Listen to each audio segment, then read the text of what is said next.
Assalamualaikum warahmatullahi wabarakatuh. Waalaikumsalam warahmatullahi wabarakatuh. Gaspol! Gaspol memang. Sahabat Dasar yang hadir di studio nih, sepertinya kalau dari jaketnya nih teman-teman mahasiswa nih berarti nih. Nah, ini ada kaitannya dengan tema yang akan kita bahas hari ini. Temanya yaitu mengenai resolusi 2023. Kita tahu pergantian tahun sudah di depan mata dan tahun depan banyak yang bilang adalah tahun politik. Karena tahun 2024 kita akan segera memilih ya calon anggota legislatif, calon presiden, calon kepala daerah dan macam-macam Pak Ustadz. Ya. Nah makanya pada kesempatan kali ini kita akan sama-sama berdiskusi untuk menambah pemahaman kita khususnya untuk anak-anak muda nih mengenai politik supaya lebih melek politik Pak Ustadz. Ya. Karena banyak juga anak-anak muda yang politik, capek deh gitu. Ya. Udah skeptis duluan Pak Ustadz. Nah sebelum kita mendengar motivasi Ustadz Dasar Latif, izin Pak Ustadz, kami akan mengajak Anda untuk sama-sama menyaksikan sebuah tayangan yang memuat mengenai gambaran bahwasanya tahun 2024 mendatang digadang-gadang sebagai tahun politiknya anak muda. Seperti apa tayangannya? Sama-sama kita saksikan.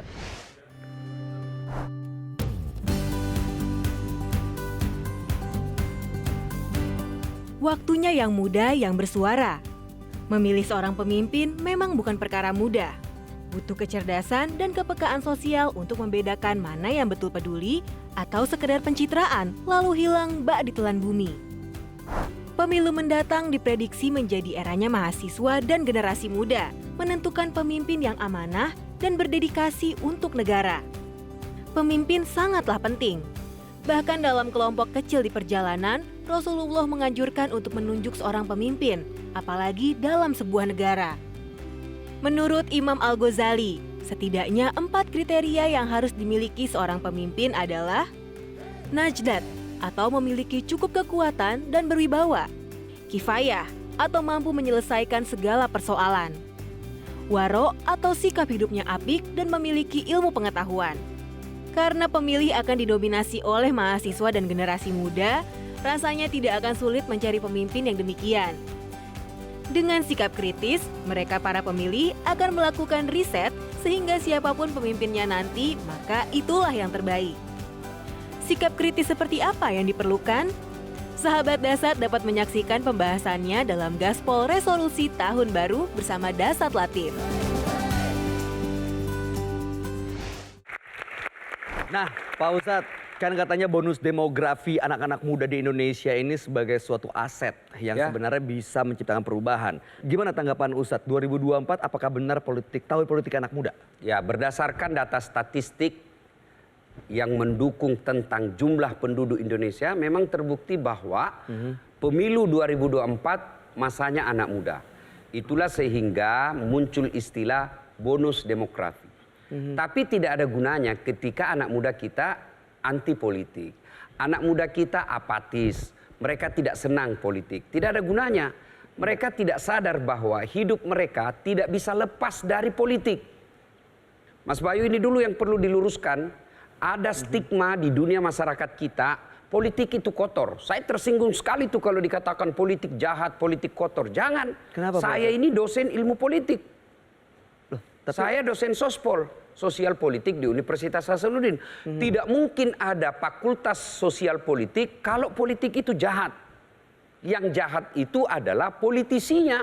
Orang-orang yang berpolitiknya. Kenapa banyak akhirnya politisi ini masuk ke dunia politik praktis yang kecenderungannya mereka tidak baik akhlaknya? Karena orang-orang baik tidak mau masuk politik. Kita mau negara kita baik, tapi kita tidak mau ngurusin politik. Politik itu hal yang tidak bisa dipisahkan dalam hidup. Mas Bayu, nyetir dari rumah ke kantor. Jangan pikir tidak ada politik di situ. Loh, di mana? Rambu-rambu lalu lintas siapa yang ngatur? Ada yang pembuat kebijakan. Ya, pembuat kebijakan siapa? Pak Polisi. Polisi, kemudian Departemen Perhubungan. Nah, mereka membuat kebijakan ini, itulah keputusan politik. Berarti semua hal dalam hidup kita ini ada di politiknya. rumah tangga. Iya Pak Ustadz. Beras bisa enggak lepas dari hidup kita? Enggak. telur, sembako. Nggak bisa. Yang ngatur sembako ini, peredaran sembako dan harga-harganya, Pemerintah. keputusan politik. Wah, bener juga. Tidak mungkin bisa hidup tanpa hidup dalam keputusan politik. Saya kasih contoh bahwa mahasiswa tidak bisa lepas dari dunia politik. Dia bilang gini, Dede, jangan mau kurus itu politik. Apa itu politik? Kotor. Oke.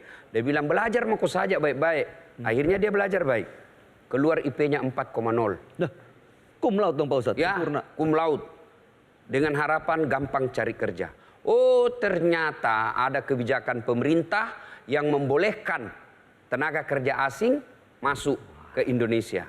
Akhirnya yang IP-mu tadi 4,0, jadilah kau pengangguran. Kenapa? Karena kau kalah kompetensi dari Tenaga asing. tenaga kerja asing. Apa mereka dilarang? Tidak, karena ada kebijakan membolehkan. Nah, kebijakan itu keputusan politik. Oh, Iya, oke. kau sudah belajar, tapi akhirnya apa? Sia-sia kau belajar mau cari dapat kerja karena ada kebijakan politik yang membolehkan tenaga kerja asing datang bekerja ke Indonesia. Wassalam. Petani, dia bilang anaknya, mahasiswa, Pak, ndak usah urusin politik, Bapak kerja aja jadi petani. Oke lah, bapaknya jadi petani yang baik. Dari pagi, siang, sore dia urus sawahnya dengan baik. Panen raya, hasil panennya baik. Tapi tiba-tiba ada kebijakan politik impor beras. Akhirnya apa? Masuk beras tapi impor yang lebih bagus kualitasnya, harganya lebih murah. Kemudian menguasai dunia pasar kita.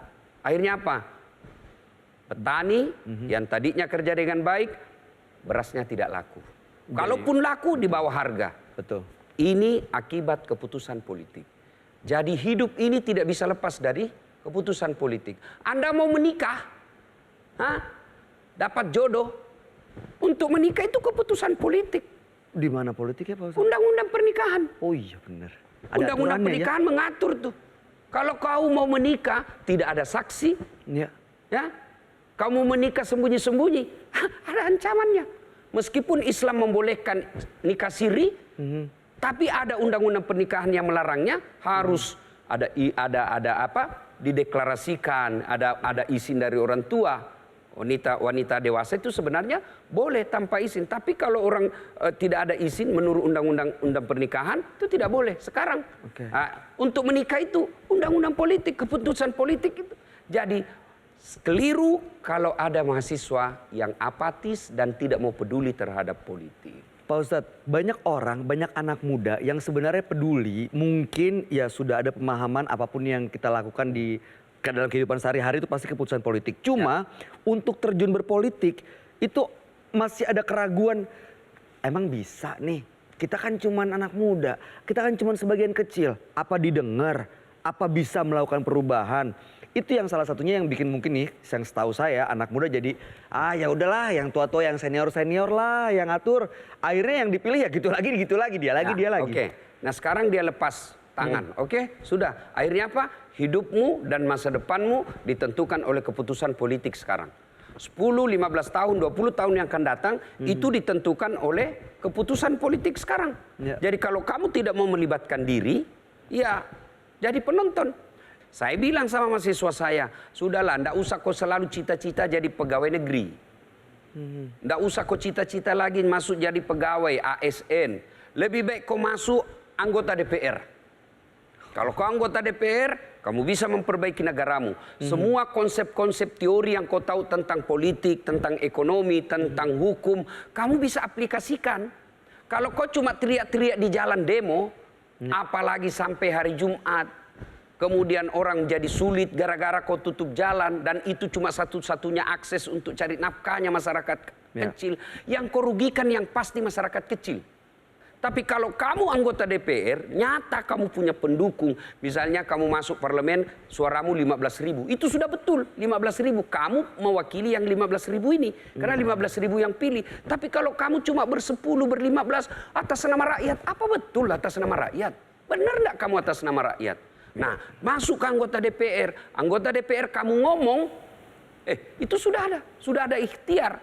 Apalagi zaman sekarang, demo di pinggir jalan itu kurang efektif, malah orang jengkel. Jadi iya. Tapi kalau kamu demo di medsos, Kamu jadi anggota DPR, bicara lalu live, itu nyata. Orang oh kami tidak sia-sia memilih. Dan orang tua juga akhirnya merasa bangga. Oh, tidak rugi saya sekolahkan anakku. Oh, ternyata dia perjuangkan hak-hak rakyat. Mas Bayu coba lihat ya. Saya bilang, kamu kalau di kampung saya, Iya, Pak Ustadz. untuk menjadi anggota DPRD, itu 2.000 suara sudah cukup. 2.000 dalam arti gabungan, ya 5.000, 7.000 kan dalam satu partai ada beberapa caleg. Nah dikumpul itu siapa yang terbanyak? Kalau misalnya saya lihat pengalaman pemilu tahun-tahun lalu 2.000 suara Jadi sudah bisa dipilih. masuk dia. Artinya yang lain ada temannya mengumpul 300, 500. Masa 2.000 itu kok tidak bisa dapat suara dalam 5 tahun? Kau balik kampung lah di kampungmu, ya. Ada orang meninggal, kau masuklah di situ angkat jenazah. Ada pengantin, kau jogetlah di situ supaya orang kenal semua.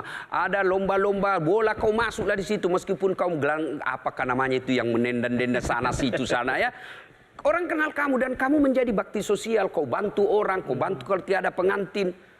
Tanamkan sosial, tanamkan investasi sosial, tanamkan akhlak yang baik, tunjukkan kamu cerdas.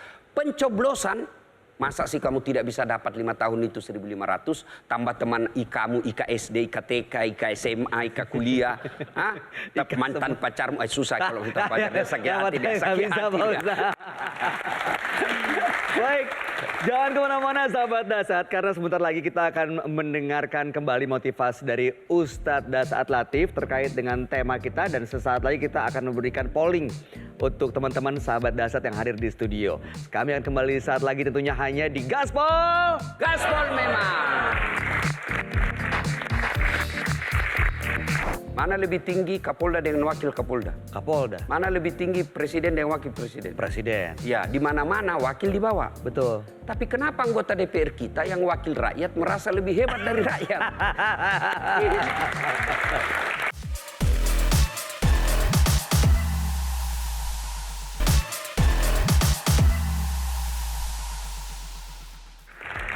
Terima kasih Anda masih bersama kami tentunya di Gaspol.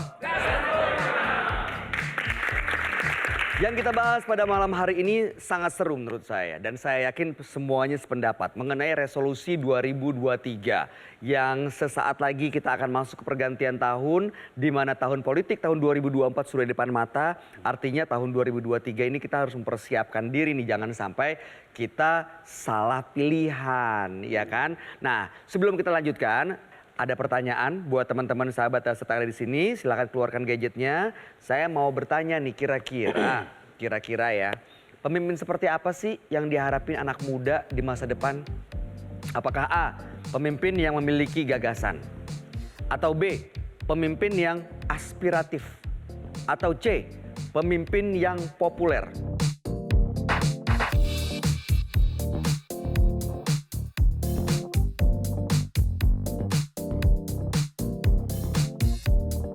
Sudah ya? Kita samakan semangat, tepuk tangan lagi buat kita semua.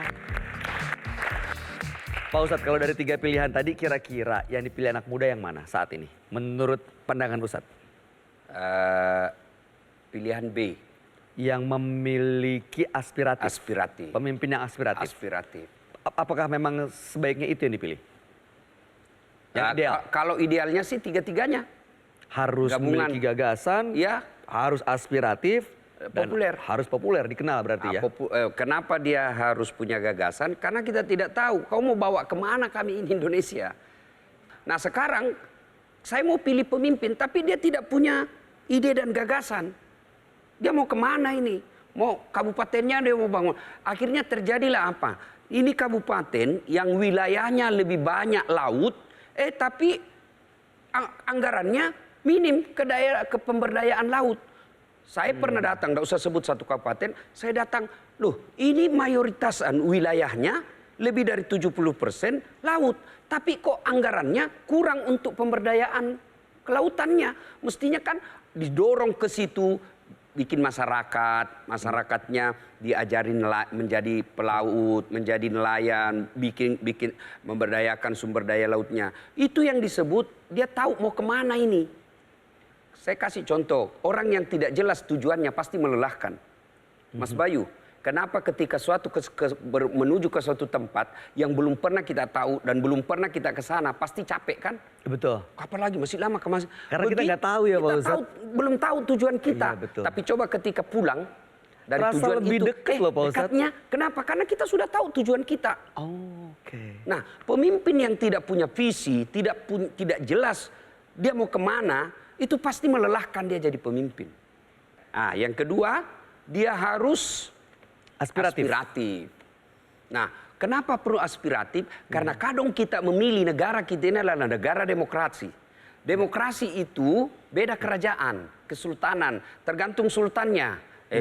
Saya mau bangunan di sini, minggir kamu situ ya. Semua nurut. Ini maunya raja. Betul. Tapi raja menguasai, seperti kita lihat nih, karena Piala Dunia baru-baru ini, Qatar. Ya kan? Ya. Oh, negaranya kaya. Kesultanan. Tapi kekayaan negara dikuasai oleh sultan untuk memberdayakan dan memeseterakan rakyatnya. Dan itu juga sebenarnya kita Indonesia sudah ada amanah konstitusi, pasal 33. Ya kan, kurang lebih bahwa sumber daya alam, bumi, air, dan laut dikuasai oleh negara untuk keperluan kesejahteraan rakyat. Ya. Jangan sampai dikuasai oleh partai, dikuasai oleh perusahaan tertentu. Itu tidak adil. Nah, inilah aspiratif. Apa aspiratif? Kita dengar apa maunya masyarakat. Itulah sebabnya dalam negara kita anggota DPR ada yang disebut reses. Untuk menyerap Tujuannya aspirasi. mau menyerap aspirasi. Oh, Tapi kadang-kala reses ini ada di atas kertas, tidak ada di lapangan. Loh, kenapa? Wallahu alam. Ya, parahnya kita tahu sudah tukang bohong, tapi kita pilih lagi. Nah, itu dia Pak Ustadz. Siapa yang salah? Ya kau salah, kenapa kau pilih lagi? Mas Bayu, ini kekeliruan kita sekarang ini. Kita selalu merasa minder bahwa anggota DPR lebih mulia dari rakyat. Bupati lebih mulia dari rakyat. Siapa bilang? Malah bisa dia jadi bupati kalau tidak dipilih oleh rakyat. Berarti kita yang milih dong. Mana bisa dia jadi anggota DPR kalau tidak dipilih oleh rakyat. Betul. Nah, sekarang saya tanya Mas Bayu, mana lebih tinggi wali kota dengan wakil wali kota? Wali kota dong. Mana lebih tinggi Kapolda dengan wakil Kapolda? Kapolda. Mana lebih tinggi presiden dengan wakil presiden? Presiden. Ya, di mana-mana wakil dibawa. Betul. Tapi kenapa anggota DPR kita yang wakil rakyat merasa lebih hebat dari rakyat? Ini masalah. Ya. Masa ada wakil rakyat yang merasanya kayak gitu? Pak Ustadz? Banyak. Ya, aduh. makanya kan. Nah, itu yang ketiga Mas Bayu, populer. Oh, populer. Kenapa populer? Karena ini penting. Ya. Masa ujuk-ujuk saya pilih orang yang tidak saya tahu? Oke. Itulah sehingga ada yang disebut campaign. Apa hubungan antara komunikasi dengan politik? Ya kan? Nah, ini saya mau memimpin. Negara ini negara demokrasi. Ya. Demokrasi itu dipilih. Nah, saya mau jadi pemimpin, maka saya harus menunjukkan bahwa saya suara terbanyak. Nah, untuk mendapat suara terbanyak itu saya harus dipilih. Supaya saya dipilih, saya harus kampanye. Ya. Untuk kampanye itu, saya harus perlu kemampuan meyakinkan. Untuk meyakinkan pemilih saya ini, saya butuh public speaking. Di sini public speaking, ilmunya orang komunikasi. Dahsyat sekali. Jadi di situ hubungannya Ya. komunikasi dengan politik supaya populer sehingga programnya bisa berjalan gitu ya Pak Ustadz. Nah, Membentuk opini. Betul. Membentuk opini itu pekerjaan orang komunikasi. Cuma sayang seribu sayang, makna pencitraan ini menjadi salah. Oke. Seolah-olah yang ada di benak kita pencitraan itu tipu muslihat. Baik. Pencitraan itu bohong-bohong. Padahal salah satu fungsi PR, public relation itu membentuk citra. Nah, kita tahan dulu Pak Ustadz. Sebelum dibahas soal pencitraan itu, kita akan lihat dulu Pak Ustadz hasil dari polling tadi. Apakah benar apa yang dikatakan Ustadz menjadi pilihan sahabat Dahsyat yang ada di sini? Sama-sama kita lihat, inilah hasil pollingnya. Yang memiliki gagasan itu dipilih paling banyak. Lalu kemudian pemimpin yang populer di posisi kedua. Yang ketiga pemimpin yang aspiratif. Nah, berarti kan sebenarnya kalau sudah punya gagasan, lalu bisa menyerap aspirasi, udah gitu populer, ini Sudah. bisa menjadi pemimpin ideal ya Pak Ustadz? Idealnya ini gabungan tiga-tiganya. Nah, tapi kan ini perlu pencitraan. Gimana pencitraan supaya konotasinya nggak ke arah negatif Pak Ustadz? Ini yang jadi masalah. Karena pencitraan ini sudah identik dengan munafik. Lain di media, lain di dalam kehidupan. Oke. Bersedekah hanya untuk dipilih. Padahal Nabi katakan salah satu dari 7 golongan Edlunduni pada Masyar adalah mereka yang memberi tangan kanan tanpa ditahu tangan kirinya. Itu kalau kau bersedekah, apa enggak usah perlu tahu orang dipublikasi. Tapi ini kan bersedekah tangan kanan, tangan kiri selfie.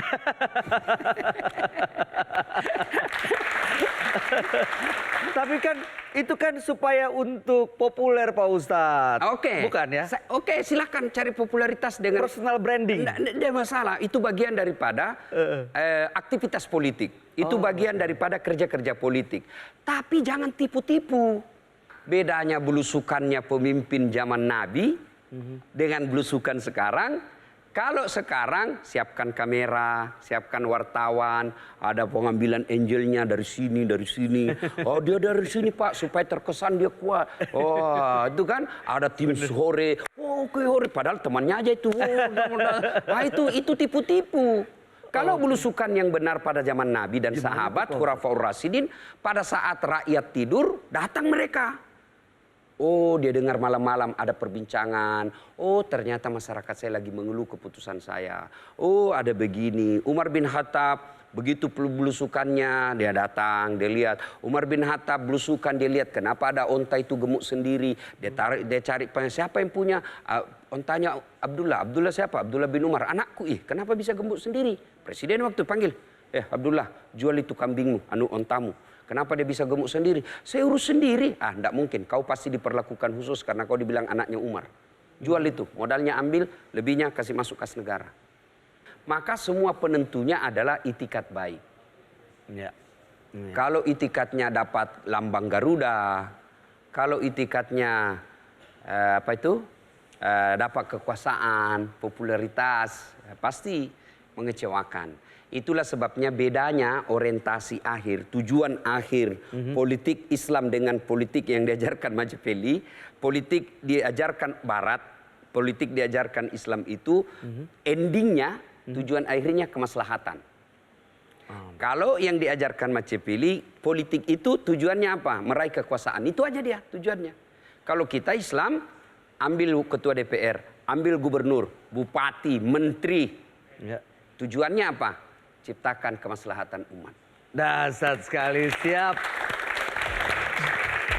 Setelah ini kita akan dengarkan pertanyaan dari teman-teman dari sahabat Dahsyat yang ada di studio. Jangan kemana-mana, kami akan kembali sesaat lagi tentunya hanya di Gaspol. Gaspol memang. Money politik, serangan fajar. Ini bukan lagi serangan fajar, serangan 24 jam. Kalau dulu hanya fajar dia serang, ini siang, malam, pagi, sore, nyerang terus.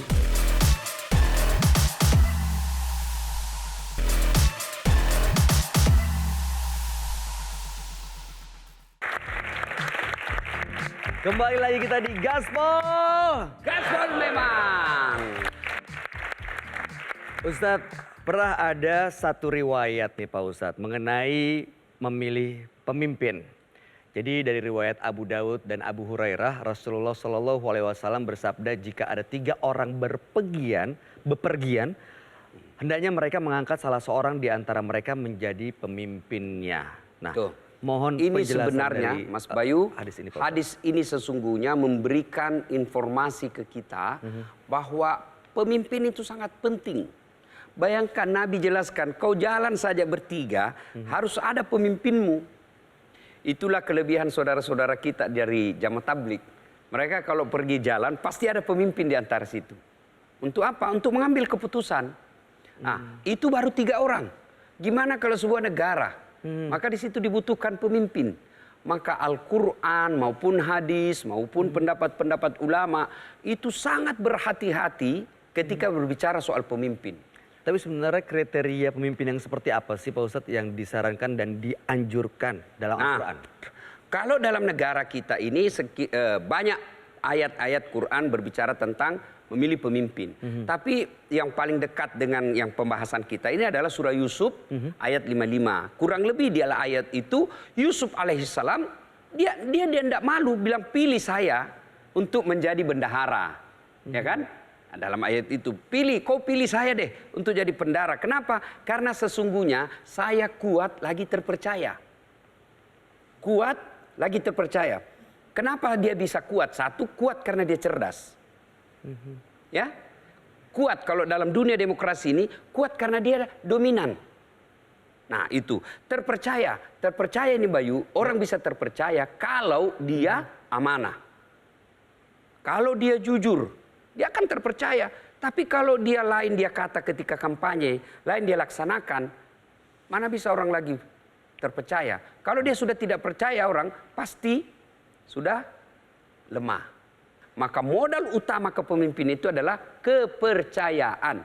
Itulah Rasulullah, Allahu Akbar, Allahu Akbar. Rasulullah masyarakat jahiliyah, tidak ada orang mau disebut masyarakat jahiliyah Mas Bayu. Tidak ada. Begitu jeleknya itu cap jahiliyah.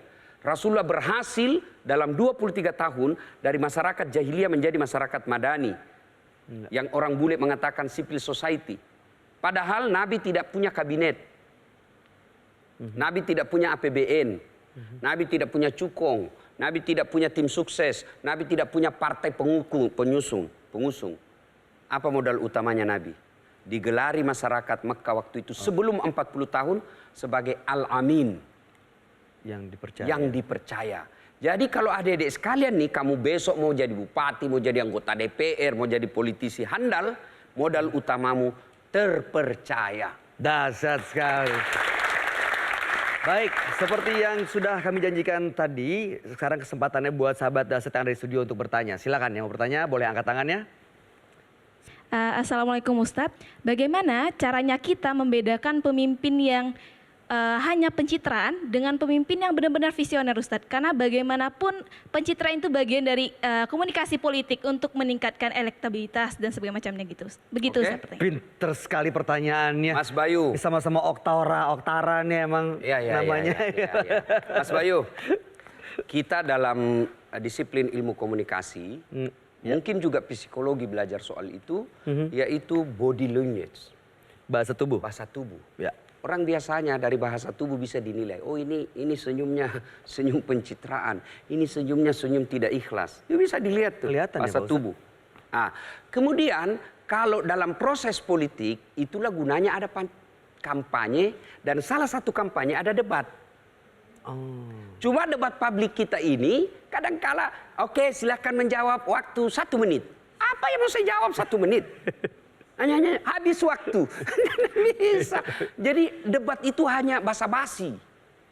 Ya, coba kalau dia dikasih debat langsung, seperti model Amerika. Saya bertanya dia jawab, saya bertanya dia jawab. Kasih waktu 2 jam.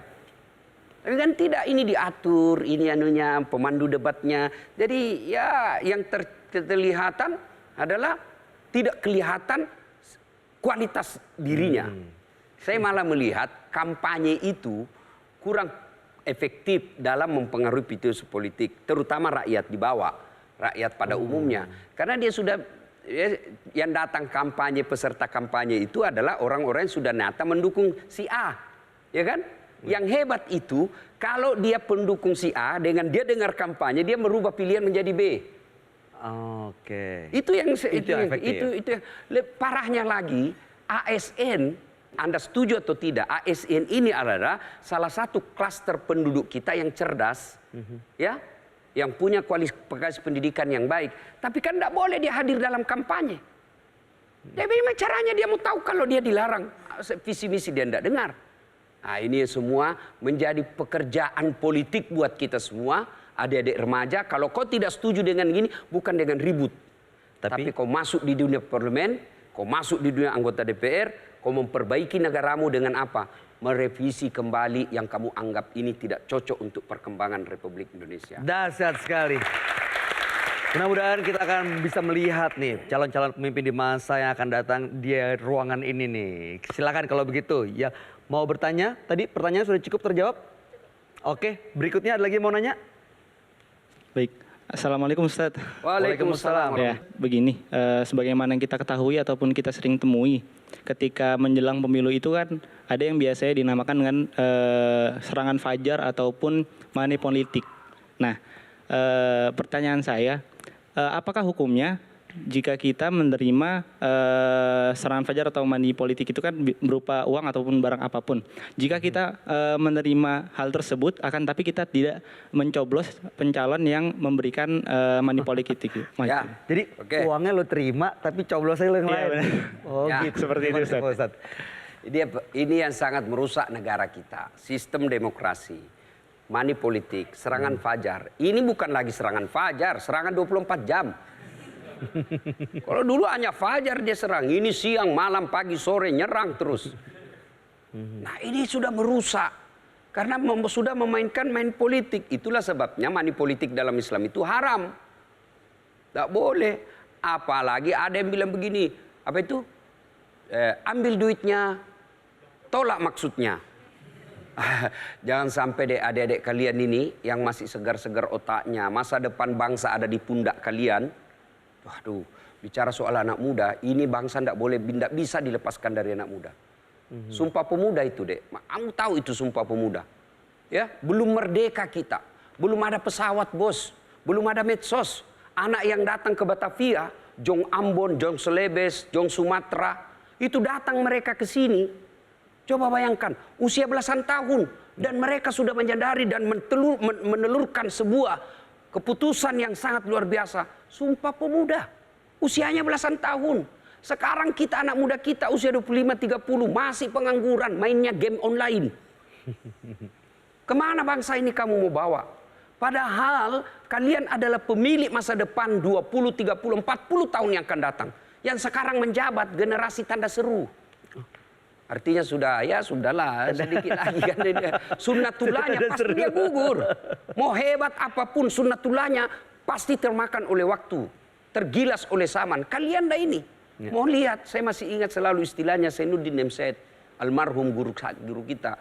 Kalau kau mau tahu bangsa Indonesia 20-30 tahun yang akan datang, lihat anak mudanya sekarang. Kalau anak mudanya hanya, hai guys, ini deh. Ya begitulah masa depanmu, kamu akan tergilas oleh zaman. Apalagi di era globalisasi yang batas-batas wilayah negara bukan lagi sesuatu yang sangat urgen. Ya, sekarang orang dari luar negeri bisa masuk, bisa masuk dia jual martabak, bisa karena memang keputusan politik dalam negara kita peraturan yang membolehkan. Jadi kalau kalian tidak siap, jangan sampai deh. Yang selalu istilahnya almarhum Zainuddin Nursaid menjadi penonton di negaramu sendiri. Jangan. Dahsyat sekali. Mudah-mudahan kita bukan termasuk orang yang jadi penonton di negeri sendiri, tapi kita sama-sama bisa ambil peran, ambil bagian dalam keputusan politik sehingga kita bisa menentukan arah ke depannya bangsa ini mau dibawa kemana. Jangan kemana-mana, sesaat lagi kami akan kembali, tetap bersama kami tentunya di Gaspol. Gaspol memang. Ketika memilih pemimpin, jangan terpengaruh oleh pencitraan semata, apalagi terbujuk rayu oleh money politik.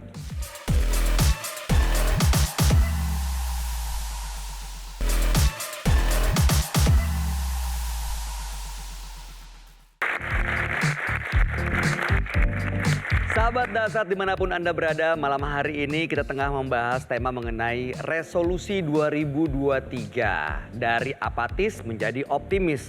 Pak Ustadz, kita akan berikan kesempatan buat sahabat Dasar buat bertanya. Silakan, yang mau bertanya angkat tangannya. Sebelah kiri, boleh. Assalamualaikum Pak Ustadz. Waalaikumsalam. Izin bertanya Pak Ustadz, bagaimana bila pemimpin yang telah kita pilih tersebut berlaku salah Pak Ustadz? Bolehkah kita mengambil sikap sendiri Pak Ustadz? Menolak kebijakan yang dikeluarkan atau mungkin mengacuhkannya Pak Ustadz? Mungkin pertanyaan dari saya sekian. Terima kasih Pak Ustadz. Terima kasih. Mas Bayu, dalam kepemimpinan pemimpin dan masyarakat itu sangat cantik penggambarannya dalam sholat berjamaah. Oke. Ya kan? Ada pemimpin namanya imam. Betul. Ada rakyat namanya makmum. Untuk menjadi rakyat tidak ribet. Mau dia cerdas, mau dia agak cerdas, sampai bodoh boleh jadi rakyat. Jadi makmum, mau dari awam sampai alim boleh jadi makmum.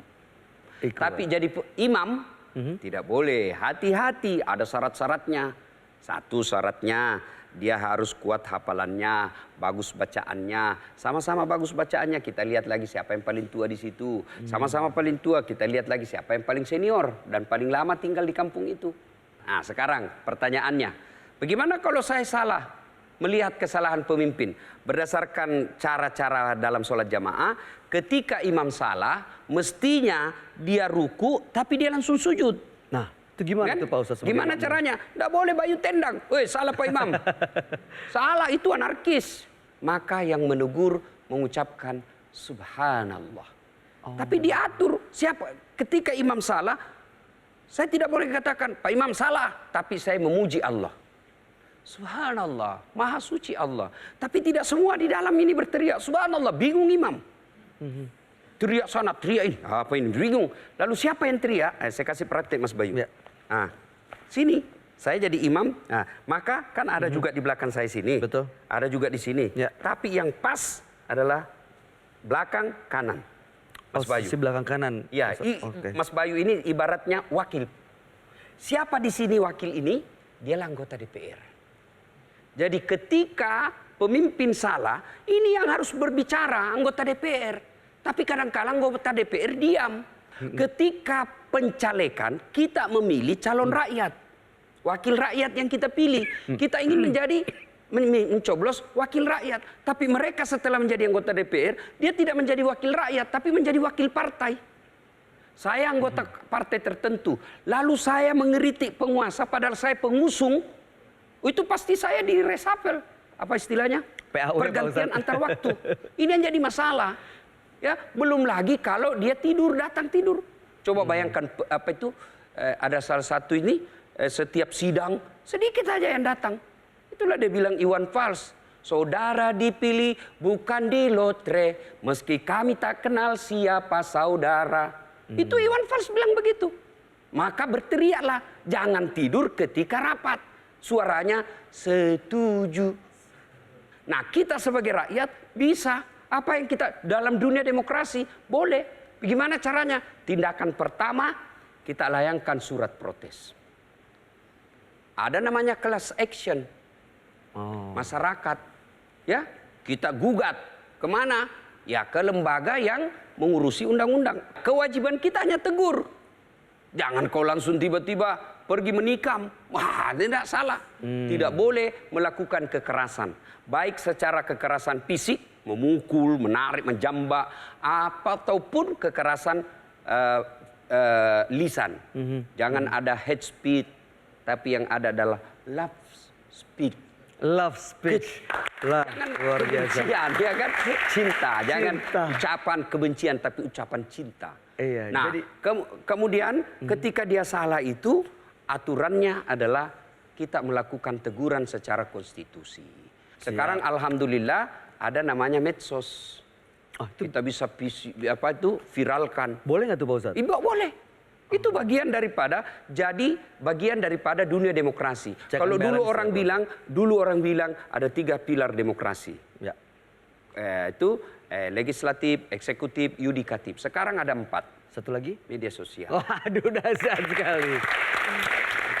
Mudah-mudahan sudah terjawab ya pertanyaannya ya. Bagaimana cara menyampaikan aspirasinya kalau misalnya tidak sepakat atau tidak sejalan. Berikutnya ada lagi yang mau bertanya? Silakan.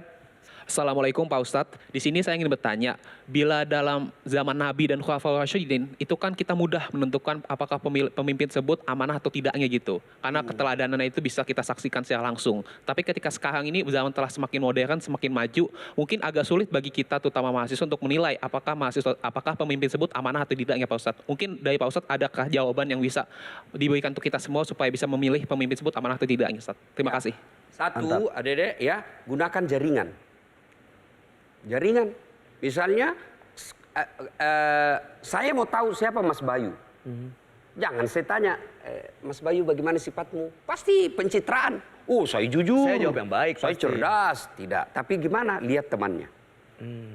Lihat temannya. Siapa nih teman bergaulnya? Karena biasanya air tidak akan menyatu dengan minyak. Ya kan? Nah, lihat temannya. Yang kedua, gunakan ada yang disebut sekarang jejak digital. Lihat medsosnya, lihat jejak-jejak digitalnya. Kemudian yang paling konkret, kalau dia incumbent, Lihat apa janji-janji politiknya. Dulu ini janji-janjinya. Ini nih, ini. Oh, ternyata tidak ada yang ditepati. Ketika tidak ada ditepati, bukan dengan nanti melakukan ucapan kebencian. Keputusan kita adalah cara menghukum mereka. Jangan lagi pilih. Selesai. Mau hebat bagaimana kalau kita tidak pilih lagi? Jangan lagi pilih. Kita ini umat Islam setia dan taat sama pemimpin. Tapi ketaatan kita bukan ketaatan buta. Ketika dia salah, kita tegur. Bicara soal pemimpin, itu adalah dunia politik. Maka kalian tidak bisa memisahkan diri dari dunia politik ini. Maka pilihannya, bersiap-siaplah menjadi pelaku politik. Baik politik praktis maupun yang tidak terlibat langsung. Tapi yang pasti, kalian tidak bisa masa bodoh dengan politik ini karena kalian tidak bisa hidup tanpa keputusan politik. Dahsyat sekali. Untuk menutup pembahasan kita hari ini, mohon petuah dari Ustadz Dasyat buat kita semua. Ya, kehidupan kita adalah kehidupan berbangsa dan bernegara. Dan salah satu syarat berbangsa dan bernegara itu ada hukum yang mengikat semua warga negara maupun penyelenggara negara. Ada hukum. Hukum ini dibuat untuk menertibkan kehidupan kita berbangsa dan bernegara. Nah, untuk memilih siapa yang akan mengelola hukum ini, membuat hukum ini, itu adalah proses politik. Saya mau enak hidup saya tentu tidak bisa lepas dari pemimpin yang saya pilih. Karenanya ketika memilih pemimpin, jangan terpengaruh oleh pencitraan semata, apalagi terbujuk rayu oleh money politik. Adik-adikku sekalian, jangan hanya karena uang 300.000. Negara kita sangat besar. Cari negara sebesar Indonesia. Penduduknya luar biasa banyak. Sumber daya alamnya luar biasa melimpah. Tapi ketika kalian salah memilih pemimpin, maka kalian akan menjadi penonton di negaramu sendiri. Dan itu tidak baik buat kita semua. Pilih pemimpin, gunakan kepekaan sosialmu, gunakan ilmumu, dan kalau perlu kamu memberikan kecerdasan politik kepada minimal kepada keluargamu, syukur-syukur kepada masyarakat di sekitarmu.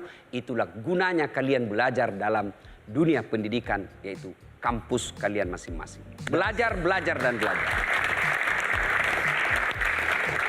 Semoga dengan motivasi dan juga petuah dari Ustadz Dasyat ini bisa menguatkan kita, menambah kedalaman pemahaman kita akan politik, supaya siapapun kita, peran kita kecil atau besar, sama-sama kita ambil bagian, tidak skeptis dalam pembangunan bangsa ini ke arah yang lebih baik. Ustadz Dasyat, terima kasih atas motivasi dan petuah-petuahnya. Luar biasa. Alhamdulillah. Kerja keras otak saya hari ini. Mantap. Berbicara soal politik. Karena ini penting sekali Pak Ustadz. Penting. Menentukan ke depannya kita mau kemana. Optimis. Optimis. Semoga kita bisa menyambut tahun 2023 dengan sebuah perubahan dan pencapaian yang lebih baik. Terima kasih sudah menyaksikan Resolusi 2023 bersama Ustadz Dasyat Latif. Tentunya hanya di Gaspol. Gaspol memang. Saya Bayu Oktara pamit. Assalamualaikum warahmatullahi wabarakatuh. Metro TV